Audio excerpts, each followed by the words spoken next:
So ayan mga kadrama-rama, alam ko pong inaabang nyo po no yung next na mangyayari dito sa Mailonggo Girl dahil sobrang nakaka-excite na nga din po no at saka nakaka-tense na nga po no yung pinapakita ni director every episode dito no. At alam naman po natin mga kadrama na itong si Venice ay talagang niloko nga po niya talaga itong si James na kanyang unang naging asawa, unang niyang naging pakasalan. At alam naman po natin mga kadrama na talagang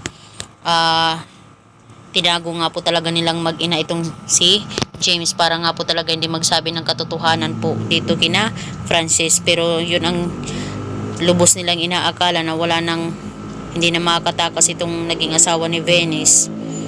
Alam naman po natin mga kadrama na nabangga nga po talaga ni Ivana at saka ni Tata ng kotse itong si James. Si James ba to? Kaya dahil nga po talaga dito mga kadrama ay malalaman nga po talaga nila yung katotohanan at sasabihin talaga nila Tata yung katotohanan dito kay Francis.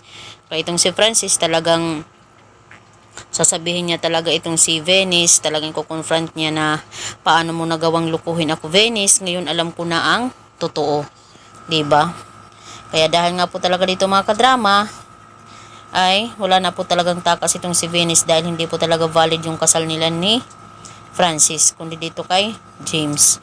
At dahil nga po talaga dito mga kadrama, pagbabayarin po talaga ni Francis yung panluloko talaga ni Venice. At lalong-lalo na ngayon na nagpapanggap pa siya na siya yung anak ni Sir Gov, which is hindi naman talaga.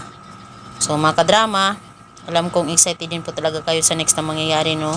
Karapatan lang talaga ni Venice na harapin yung mga consequences ng kanyang mga naging hakbang.